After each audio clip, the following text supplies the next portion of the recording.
Scene, a gas station. A woman's enraged scream. "You're a thief!" Her finger stabs the air towards a young cashier, but the camera pans slightly, revealing a man in a sharp suit watching from the back office. A cold, calculating smile on his face. The heat was a physical entity. It pressed down on the shimmering asphalt of the gas station, warping the air into a glassy, wavering curtain. Inside the pristine white Lexus RX 350, the climate control fought a losing battle against the oppressive afternoon sun. Caroline Finch gripped the leather-wrapped steering wheel, her knuckles white, her jaw a tight knot of frustration.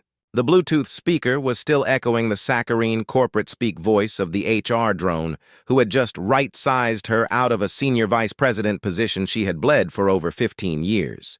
A strategic realignment, he had called it. She called it a betrayal. She killed the engine with a vicious stab of the button. The silence that followed was louder than the drone's voice had been. It was the silence of a future she hadn't planned for. A silence filled with the ticking of mortgage payments and the mocking gleam of the luxury vehicle she might no longer be able to afford. Everything felt like it was slipping through her fingers. Control, the one thing she cherished above all else, was gone. She slammed the car door, the sound a flat, angry crack in the thick air. At the pump, she swiped her platinum card with practiced efficiency. The machine chirped, demanding her attention. She selected the premium 93 octane, only the best for her car, a symbol of the status she refused to relinquish. As the gas began to flow, her eyes fixated on the numbers. The dollars and cents were climbing at a rate that seemed predatory. Her mind, a finely tuned machine for calculating profit margins and quarterly projections, was already doing the math. The tank was just over a quarter full. Based on its 20-gallon capacity and the current price of $5.19 per gallon, the fill-up shouldn't exceed $85, $90 at the most. It was a simple calculation, a predictable data point in a world that had suddenly become terrifyingly unpredictable. The numbers on the pump display blurred. She was back in the conference room, the condescending smiles, the empty platitudes. "We value your contributions. A generous severance package. This is an opportunity for a new chapter." It was all noise. The only sound she truly heard was the guillotine falling on her career. The sharp clunk of the pump shutting off snapped her back to the present. She stared at the final tally, her breath catching in her throat. 98.74. The number pulsed on the screen, an accusation. It was wrong. Utterly, fundamentally wrong. $13, maybe $14 over. It wasn't about the money. Not really. It was about the principle. It was about being taken for a fool. It was another indignity, another small, greasy hand picking her pocket in a world that was already robbing her blind. A hot, volcanic rage, born of weeks of simmering anxiety and the fresh wound of her termination, erupted inside her chest. This was not a strategic realignment. This was theft. Plain and simple. And here, in this grimy, sun-baked gas station, was a wrong she could actually fight. A variable she could control. Caroline strode toward the convenience store, her expensive heels clicking a furious rhythm on the pavement. The glass door chimed mockingly as she burst in, a blast of Arctic air conditioning hitting her like a slap. Behind the counter, a young man, no older than 20, was absently wiping down the counter. He had a faint dusting of acne on his chin and a name tag that read LEO. He looked up, his expression of bored indifference slowly melting into one of apprehension as he took in the storm cloud of a woman marching toward him.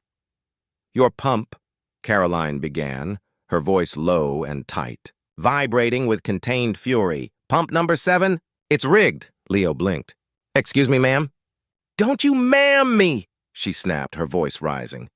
She slapped her palm on the counter, making a stack of lottery tickets jump. "I said your pump is rigged. It overcharged me by at least $13.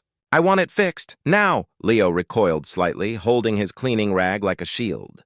"The pumps are calibrated regularly, ma'am. They're certified by the state. The price is posted on the sign. I am not an idiot," she boomed, her voice now filling the small store. A man in the back choosing a soda froze, his eyes wide. "I know how to calculate fuel consumption. I know the capacity of my own vehicle. Your machine is a thief, and you are its accomplice." "Ma'am, I can't just..." Leo stammered, his face flushing a deep, blotchy red. "There's nothing I can do. The machine charges for what it dispenses." "Oh, I see," Caroline said, her voice dripping with venomous condescension. "So you're calling me a liar? You, a child who probably can't even balance a checkbook, are telling me, a senior vice president of financial operations, that I can't do basic arithmetic?" The lie about her job title felt slick and easy on her tongue. It was still her identity. "No, I want to see your manager," she demanded, crossing her arms. "Or the owner. Someone with a brain. I am not paying for gas I didn't receive." "My manager isn't here today," Leo said, his voice barely a whisper. He looked terrified, cornered. This only fueled Caroline's righteous anger. She saw weakness, incompetence, the same infuriating ineptitude she had spent her career rooting out. "This is absolutely unbelievable," she shouted, throwing her hands up in the air. Other customers were now actively staring, some with disapproval, others with the morbid curiosity of people watching a car crash in slow motion. "Fine, you want to do this the hard way?" She whipped out her iPhone, its sleek rose gold case a stark contrast to the grimy surroundings. She aimed the camera at Leo's face. "Let's see how your corporate office feels about this. Let's see how they feel about their employees facilitating fraud and then insulting their customers. Smile for the camera, Leo. You're about to be famous." Leo flinched as if she were pointing a gun at him.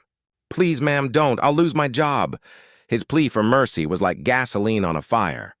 "You should have thought of that before you decided to work at a place that robs people in broad daylight," she shrieked, the last vestiges of her control shattering. The tantrum was here, a full-blown public spectacle. It felt strangely liberating, a primal scream against the universe. "Is there a problem here?" The voice was not loud, but it cut through Caroline's rage like a scalpel. It was calm, measured, and held an unmistakable edge of authority. A man had emerged from the back office, a space she hadn't even noticed. He was in his late 50s, dressed in a perfectly tailored charcoal suit that seemed absurdly out of place. His silver hair was impeccably styled, and his eyes, a cool, piercing gray, assessed the scene with an unnerving placidity. He moved with a quiet confidence that instantly sucked the air out of the room. Caroline lowered her phone, turning her full fury on him. "Yes, there is a problem. A massive problem. Are you in charge here?" The man gave a small, almost imperceptible nod. "You could say that. I'm Marcus Sterling. I own this station, and several others." He glanced at Leo, who looked like a man on death row granted a last-minute reprieve. "Leo, go and restock the coolers. I'll handle this." Leo practically sprinted away from the counter. Finally, Caroline sneered, feeling the tide of power shifting back in her favor. "Someone with some sense. Your pump at stall 7 just stole nearly $14 from me. It's defective, or it's been deliberately manipulated, and your employee was completely useless." Mr. Sterling didn't respond to the accusation directly. He simply walked behind the counter, his movements economical and precise. His gaze fell upon the high-definition monitor displaying a grid of security camera feeds. "I see," he said, his tone still maddeningly neutral. "Fraud is a serious allegation, Ms. Finch?" she supplied, her jaw tight. "Caroline Finch, Ms. Finch," he continued, his eyes fixed on the screen. "In my business, accuracy is everything. I take it very seriously. Mistakes are costly. Theft is ruinous." He looked at her then, a thin, unreadable smile playing on his lips. "Why don't we review the footage together? The cameras are state-of-the-art. 4K resolution. They don't miss much." A flicker of triumph sparked in Caroline's chest. "Yes. Let's." She was certain the tape would show something. A flicker in the numbers, a glitch, anything to prove her right. Sterling's fingers danced over the keyboard. Caroline leaned forward, expecting to see the feed from pump 7, but the image that filled the large screen was not of the pump's display. It was a crystal-clear, tightly zoomed shot from a low-angle camera, showing the undercarriage of her white Lexus as it had pulled into the station minutes earlier.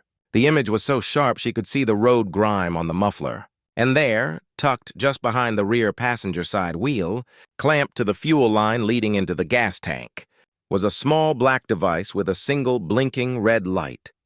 Caroline stared, her mind refusing to process what she was seeing.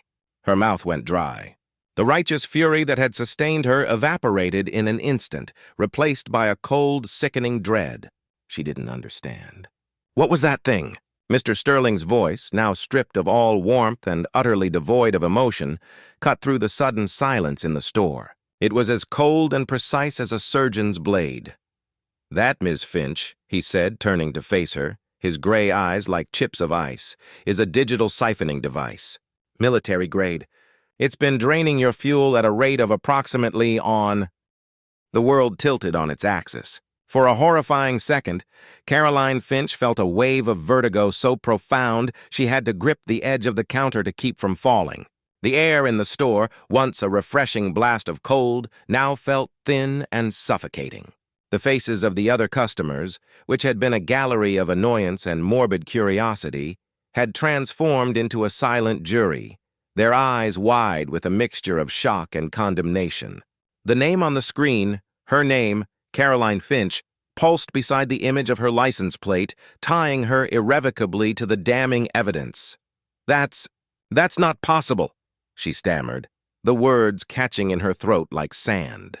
Her mind, usually a fortress of logic and reason, was scrambling for a defense, any defense. "That device, I've never seen it before in my life. Someone must have planted it on my car. This is a mistake. A setup." Mr. Sterling watched her, his expression unchanged. He was not a man swayed by hysterics. His calmness was a wall against which her panic crashed and broke. "A setup is an interesting theory, Ms. Finch," he said, his voice a low, conversational murmur that was somehow more intimidating than a shout. "It implies an enemy, someone with a motive. Does a woman in your position have enemies?" The question was a dagger, twisting in the fresh wound of her firing. Enemies? Her entire career had been built on a foundation of professional rivalries and calculated aggressions. She thought of David Miller, her smirking, backstabbing colleague, who had undoubtedly celebrated her termination with champagne. She thought of the junior executives she'd trampled on her way up the ladder. She thought of the board members who had smiled to her face while sharpening their knives. The list was terrifyingly long. "My personal life is none of your business," she managed, trying to reclaim a shred of her lost authority. "That image proves nothing. You can't prove where that thing came from or what it was doing. For all I know, your advanced cameras put it there. This is some kind of high-tech shakedown." Sterling actually chuckled, a dry, humorless sound. "A shakedown? Miss Finch, you threw a tantrum over $13. Forgive me for saying so, but you don't exactly scream lucrative target." He tapped another key. The video of her undercarriage vanished, replaced by a new screen, a satellite map of the city, a red line tracing a route through the downtown financial district. The line ended in a blinking red dot right over the GO gas station. "My systems are not limited to this location. The device on your car has been broadcasting its GPS coordinates since it was activated at 2:14 p.m. today. At a parking garage on a street named—" He paused, leaning in to read the screen with theatrical precision. "Claremont Avenue." Caroline's blood ran cold. Claremont Avenue. That was the address of her former office building. 2:14 p.m. was the exact time she had stormed out of the building after her meeting with HR, fighting back tears of rage. "And as for the victim of this alleged theft," Sterling continued, his voice as smooth as silk, "the siphoning device is keyed to a specific frequency. It only draws fuel when it's within a 20-foot proximity of the source vehicle it was designed to target. It drew exactly 2.6 gallons from a 2024 black Mercedes S-Class. License plate—" He typed again, and another image flashed on the screen. A sleek black sedan parked 2 spots away from her own empty space in the garage. The license plate was clearly visible. 8KLR445, David Miller's car. The breath left Caroline's body in a ragged whoosh. It was impossible. It was a nightmare. She was being framed, meticulously and brilliantly. The timing, the target, the technology, it was all too perfect. This wasn't a random act. This was a targeted execution, and her public meltdown over the gas price had been the beautifully sprung trap. I didn't," she whispered, her voice cracking. The fight was gone, replaced by a terrifying hollow dread. "I swear to you, I would never—" I hate that man. The admission was pathetic, a desperate plea for a bizarre kind of exoneration.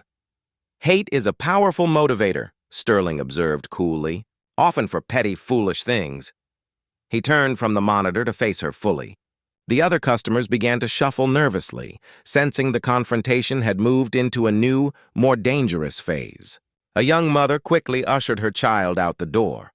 The man who had been choosing a soda simply placed it back in the cooler and walked out, not wanting any part of what was unfolding. Only Leo, the cashier, remained, watching from the end of an aisle, his face a mask of awe and fear.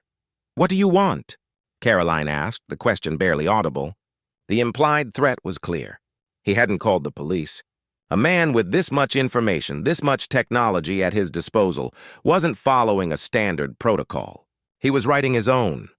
"What I want," Sterling said, leaning forward slightly, his gray eyes locking onto hers, "is to understand the bigger picture. You see, Mr. Miller is a business associate of mine, a client in a manner of speaking. He pays for a premium service. That service includes asset protection, discretion, the assurance that minor annoyances, like a disgruntled former colleague stealing his gas, are handled quietly and efficiently." Caroline's mind reeled. A gas station owner running a high-tech private security service for corporate executives? The pieces didn't fit. Nothing made sense. "So call the police," she challenged, though her voice trembled. "Present your evidence. Let's see how it holds up." It was a bluff, and they both knew it. An arrest, even a baseless one, would be the final nail in the coffin of her career and her reputation.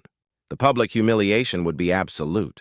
Sterling smiled again, that same cold, calculating expression. "Oh, the evidence would hold up, Miss Finch, I assure you. My associates in law enforcement are very accommodating.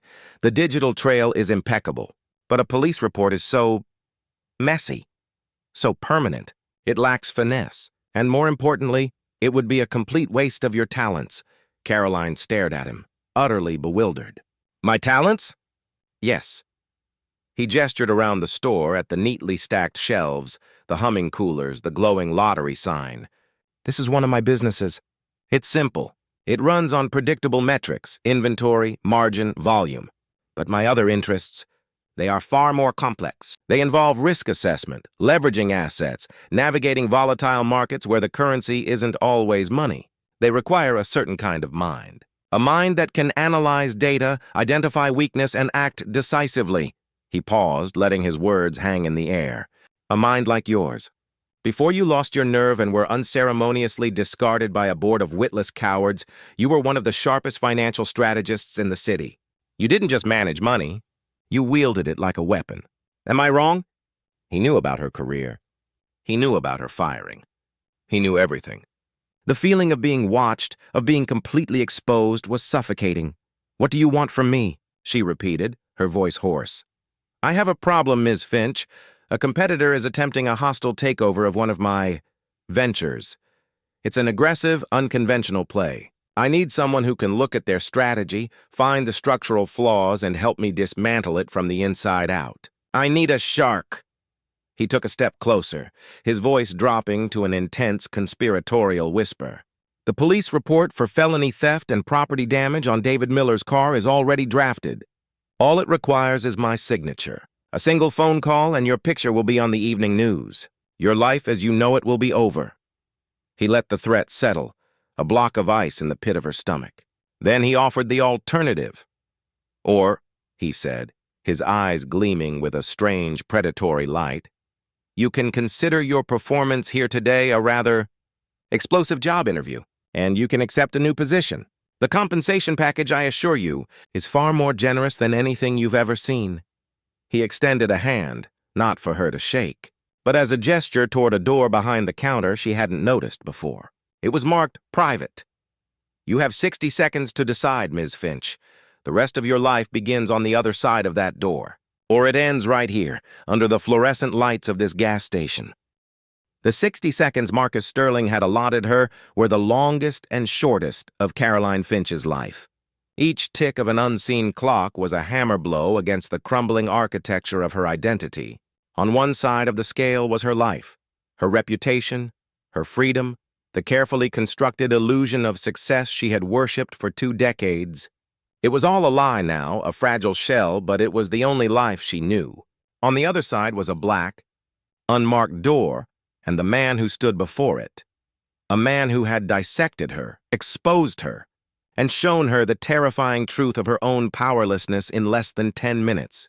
The choice was no choice at all. It was the illusion of agency granted to a lab rat before it runs the only path left open in the maze. To refuse was to be consumed by the fire of public ruin. To accept was to walk into it willingly, hoping to emerge from the other side as something other than ash. Her gaze flickered to Leo, the young cashier, who was still frozen at the end of the snack aisle. His face was pale, his eyes wide. He was a ghost from a life that had ended the moment Sterling presented his evidence. She would never be just a customer again. He would never be just a cashier. They were witnesses to the death of Caroline Finch. With a final shuddering breath, she gave a single, sharp nod. All right. Sterling's thin smile did not change, but a flicker of something, satisfaction perhaps, danced in his cold, gray eyes. He turned without a word and pushed open the private door. He held it for her, a gesture of mock chivalry that was more chilling than any threat. As she stepped past him over the threshold, the mundane sounds of the convenience store, the hum of the coolers, the distant traffic, were sliced away as the heavy, soundproof door clicked shut behind her. The sound of the deadbolt engaging was a period at the end of a chapter, the final, irrevocable punctuation mark on her old life. She was not in a dusty storeroom. The space was a stunning contradiction to the grimy gas station just a few feet away. It was a minimalist, brutally clean operations center.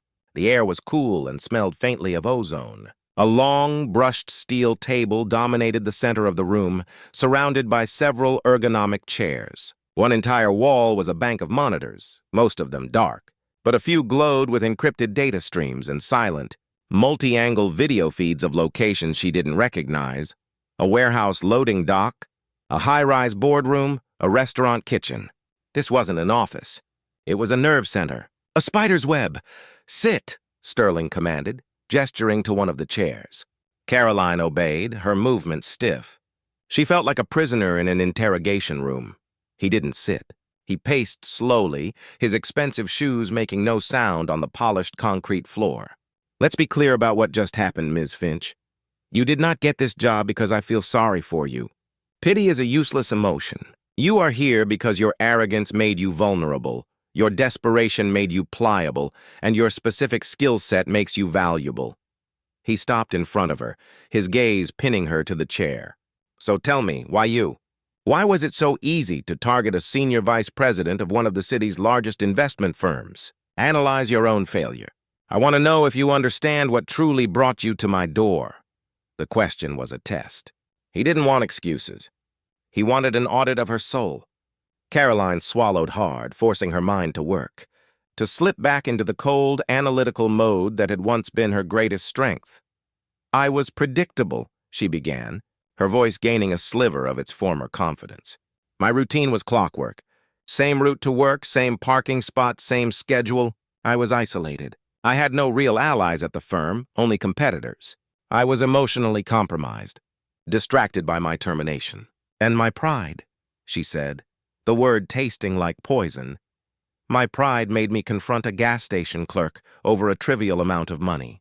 It made me loud. It made me a spectacle. It made me the perfect, self-detonating delivery system for a public message." Sterling nodded slowly.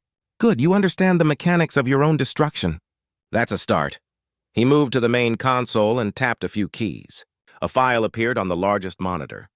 It was a detailed dossier on David Miller, his financials, his known associates, his daily habits. "David Miller is not my client, Ms. Finch." "Not really," Sterling said, his back to her. "He is a subscriber. He pays for a basic security package. In return, I know everything he does, who he meets, where his money goes. Mr. Miller, you see, has become a problem.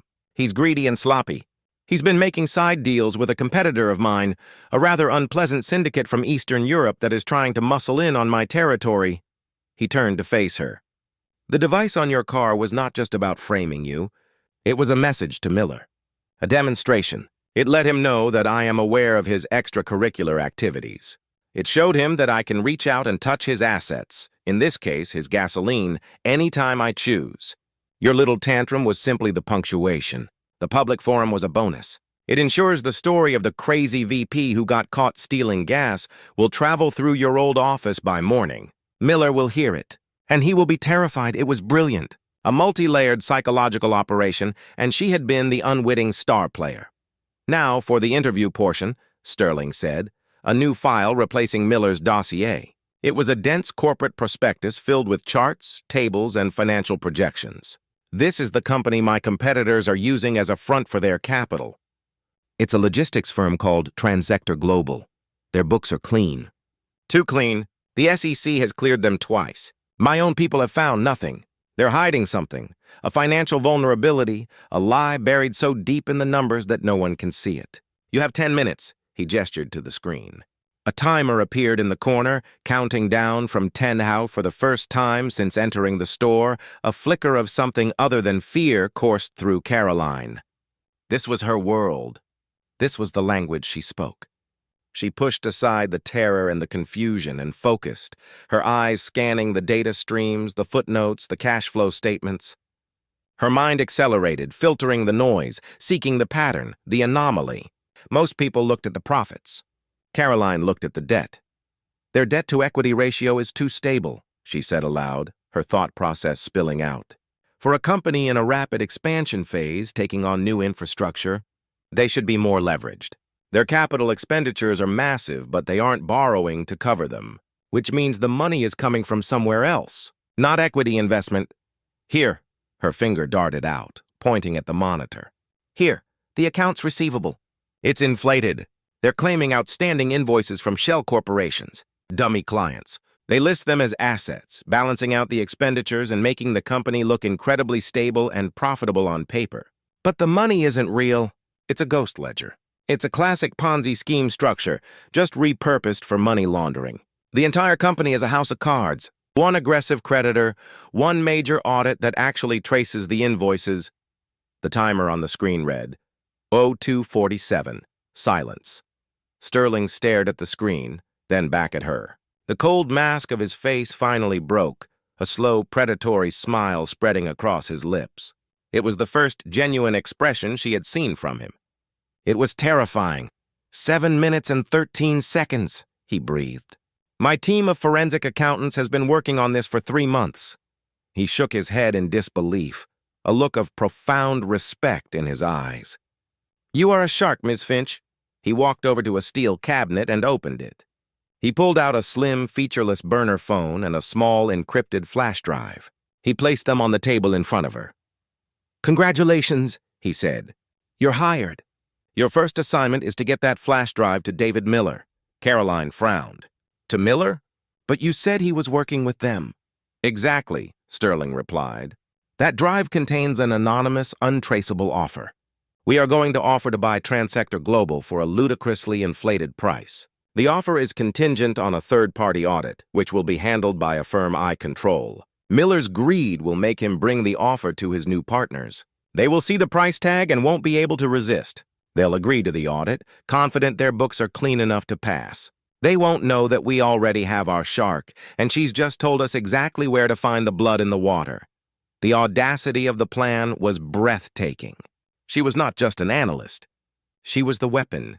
You need me to get close to him, she realized, a wave of nausea washing over her. The man who had taken her job, who represented everything she had lost. Closer than close, Sterling confirmed, his eyes glinting. He thinks you're a disgraced, pathetic mess. A joke. He'll be sympathetic. He'll feel powerful. You will use that. You'll cry on his shoulder. You'll ask for his help, maybe a recommendation. You will remind him of your shared history, the battles you fought together before you became enemies. You will make him your confidant. He leaned in, his voice dropping to a whisper, the final command landing with the force of a death sentence. Your first assignment is a reunion, Caroline. You're going to call David, and you're going to arrange to have dinner with him tomorrow night. And by the time the check arrives, you will have him completely under your control. Caroline's mind was a maelstrom of impossibilities, but her face remained a carefully constructed mask of numb compliance. She took the burner phone and the flash drive from the table. The phone was cold and dense, an anonymous black rectangle that felt heavier than a brick. The flash drive was a tiny sliver of metal, yet it held the potential to detonate a multinational criminal enterprise. Her life now revolved around these two objects. "My number is the only one programmed into that phone," Sterling stated, his tone leaving no room for questions. "It is for you to receive calls and texts, not to make them. You will keep it on and charged at all times. When I have instructions, you will receive them. You will not speak of me, this room, or this arrangement to a living soul. You are on your own, Ms. Finch, but know that you are never truly alone. My protection is conditional on your absolute obedience and discretion." He gestured back towards the door to the convenience store. "Your bill at the pump has been taken care of. For all intents and purposes, you are simply a disgruntled customer who was given a complimentary tank of gas for your troubles. Leo has been instructed to forget your performance. Go home. Prepare. You have one job. Get that drive into Miller's hands by the end of your dinner tomorrow." He handed her a thick envelope. Inside was $10,000 in crisp, untraceable $100 bills. "A signing bonus," he said without a hint of irony, "to help you look the part of a desperate woman. Don't spend it all in one place." With a final, dismissive nod, he turned back to his monitors. The interview concluded. Caroline was on her feet, moving towards the door like an automaton. The deadbolt disengaged with a soft snick. Pushing the door open was like surfacing from a deep dive. The familiar, mundane reality of the go-gas hit her again. The smell of stale coffee and hot dogs, the buzz of the lottery machine, the bright, garish packaging of candy bars. Leo was behind the counter, pretending to be busy, refusing to meet her eyes. To him, she was now a ghost, something to be feared and ignored. She walked out into the oppressive heat, the sun glaring off the chrome of her Lexus. The world looked identical to how it had an hour ago, but she was seeing it through new eyes. Every person was a potential threat, every security camera a watchful eye. The white Lexus, once a symbol of her success, now felt like a cage, a target. She slid into the driver's seat, her hands trembling as she placed the burner phone, the flash drive, and the envelope of cash on the passenger seat. They looked alien on the plush leather, artifacts from another world that had just bled into hers. The drive home was a blur. Her mind was a frantic cacophony of fear and adrenaline. She kept replaying the events, the accusations, the video footage, the impossible choice. Sterling hadn't just blackmailed her. He had performed a hostile takeover of her life. He had seen the wreckage of her career and instead of offering a lifeline, had chained her to the front of his own war machine. She was a tool, a weapon, and the most terrifying part was the small, cold part of her brain that was already calculating, strategizing, and preparing for the mission.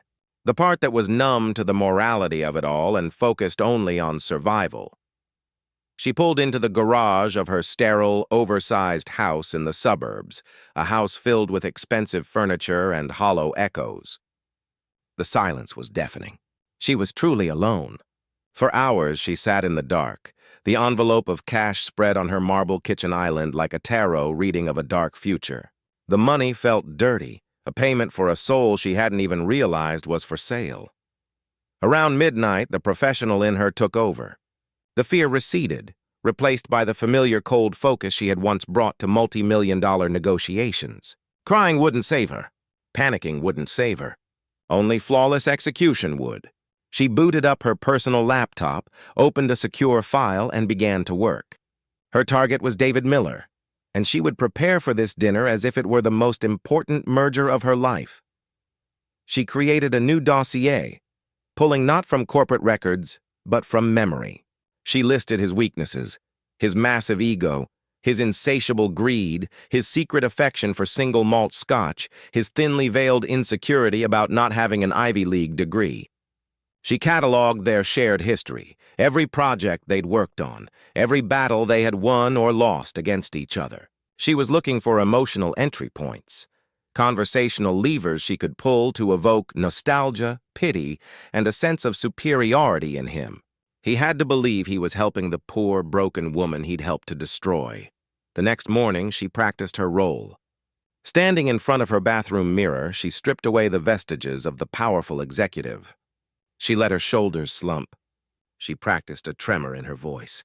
She washed the expensive, confidence-boosting makeup from her face, leaving her skin pale and her eyes shadowed with genuine exhaustion.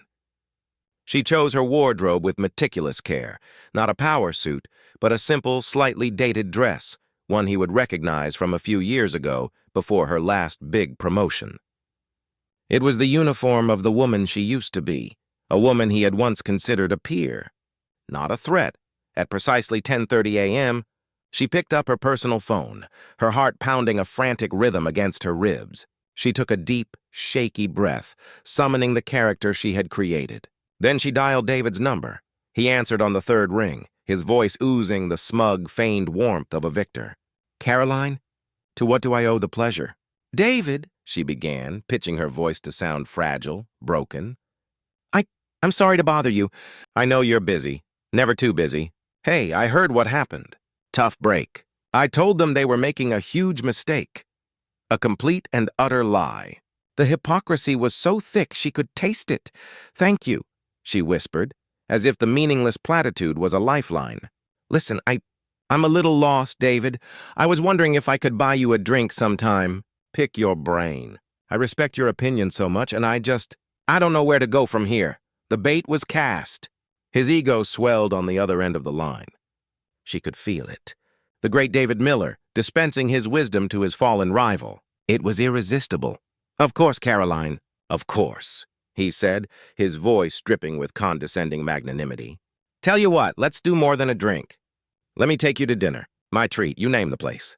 Somewhere nice. Let's say, tomorrow night? Oh, David, you don't have to, I insist. How about Eris? 8 o'clock? For old time's sake, Eris. The most expensive steakhouse in the city. The place where deals were made and careers were celebrated. The irony was a physical blow. That would be wonderful, she managed to say. Thank you. She hung up the phone, her hand shaking so badly she almost dropped it. She had done it.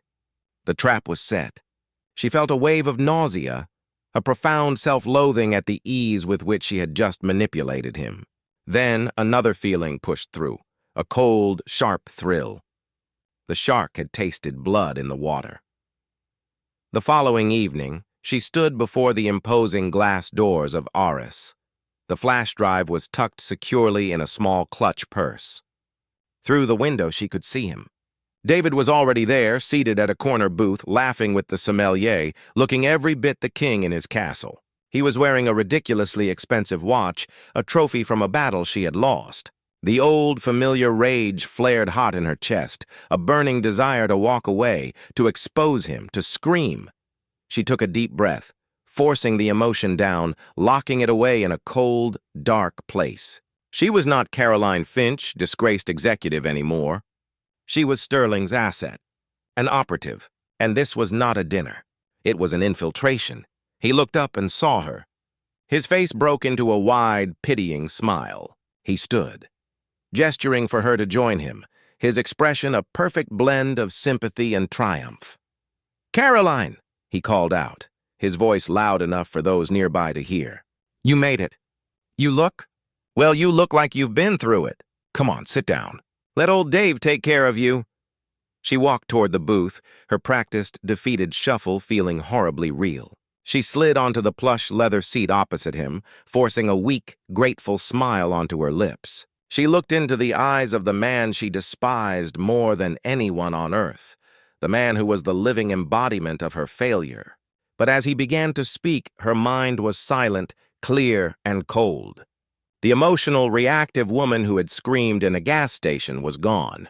In her place was a predator, analyzing her prey, noting the arrogant tilt of his head, the greed in his eyes, the fatal flaw of his ego.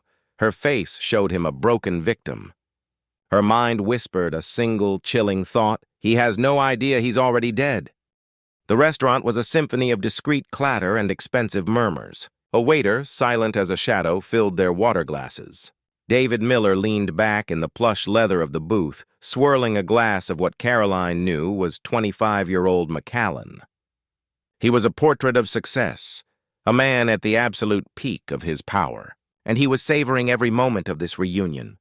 "So," he began, his voice a low, confidential rumble he reserved for what he considered mentoring. "Don't let it get you down, Caroline. It's a bloodbath out there. They're cutting senior people everywhere. It's not a reflection on your talent, you flew a little too close to the sun." Caroline produced a watery, fragile smile. She took a small sip of her own overpriced wine, letting the compliment, and the insult buried inside it, land without comment.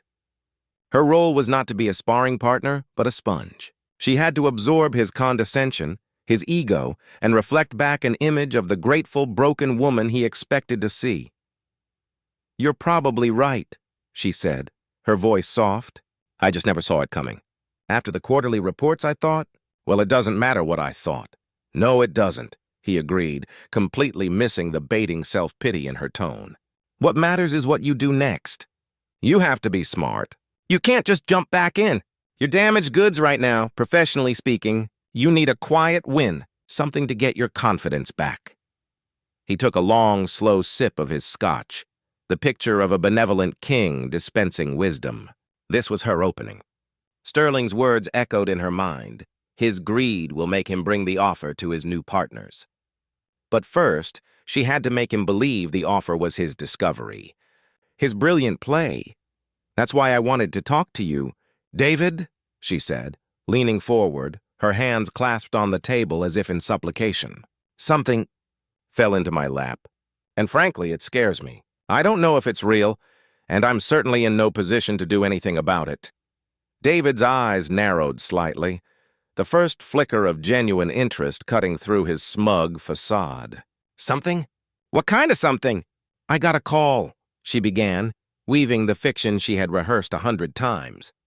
"From a headhunter, one of the big international firms. He wouldn't say who he was representing, just that they were looking for an executive team to facilitate a major acquisition here in the city. A private equity buyout. That happens every day, Carolyn. That's not a big deal. The target is Transsector Global," she said, letting the name drop onto the table like a block of ice. David's posture changed. He sat up straighter, the condescending warmth in his eyes replaced by a sharp, predatory glint. He knew the name. Of course he knew the name. "Transsector?" he said, his voice now a low, focused whisper. "They're not for sale. They're backed by a consortium out of Kiev. Those guys don't sell." "That's what I thought," Caroline said, widening her eyes to look naive and overwhelmed. "But the headhunter said it's a hostile bid. An anonymous buyer with incredibly deep pockets. They want to come in, clean house, and absorb the infrastructure. He said the offer they're preparing is astronomical, way over market value." She let him process that, watching his mind work. She could almost see the calculations flashing behind his eyes, the potential commission, the power play, the sheer scale of the deal. She had him. "Now, to set the hook. He sent me some preliminary data," she continued, her voice trembling slightly. "But it's all encrypted, and I'm not that person anymore, David. I don't have the resources. I don't have the nerve. All I could think was, this is a David Miller play. This is like that Omnicorp deal. Everyone else ran away, but you saw the angle. You're the only one I know who is smart enough and brave enough to even look at something like this." The flattery, thick and shameless, landed exactly as intended. A slow, confident smile spread across his face. He was the maverick. He was the genius. He was the one who saw the angles no one else did. "Let me see what you've got," he said, his voice hungry. This was the moment.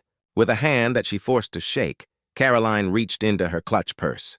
She pulled out the small silver flash drive. It looked innocuous, a tiny trivial thing. She slid it across the polished surface of the table. "It's all on there," she whispered. "He said the key to decrypt it is the company's founding date. 8 digits. It's probably nothing, David. A ghost story. But I'm in a really tough spot. If this is real, if there's a finder's fee or a commission, I'd be happy with just a fraction. Enough to keep my house." She had made herself pathetic. She had offered him the glory, the power, and the lion's share of the money. She had appealed to his ego, his greed, and his sense of magnanimity all at once. It was a perfect trifecta. His fingers closed around the flash drive. He held it in his palm, staring at it as if it were the key to the universe. The look on his face was one of pure, unadulterated triumph. He had won. He had Caroline Finch's career in his back pocket, and now she was bringing him the deal of a lifetime on a silver platter. "Don't you worry." "Caroline," he said, pocketing the drive with a decisive click of his jacket button. "I'll take a look. If it's real, I'll make sure you're taken care of. You can count on old Dave." She let out a breath she hadn't realized she was holding. Relief, cold and sharp, washed over her. Phase 1 was complete. She had done it. She had passed the test. As if on cue, the waiter arrived with their appetizers. David, expansive and victorious, launched into a story about a recent corporate conquest, his voice booming with self-satisfaction. Caroline nodded and smiled, playing her part, but her mind was already calculating the next phase. Suddenly, a sharp vibration buzzed against the tabletop. David's phone. He glanced down at it, a flicker of annoyance on his face.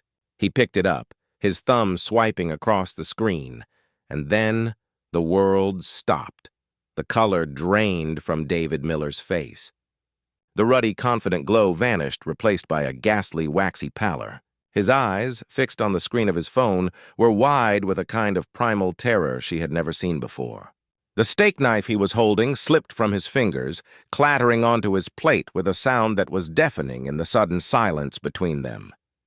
He looked up from his phone and his eyes met hers. The pity was gone. The condescension was gone. The triumph was gone.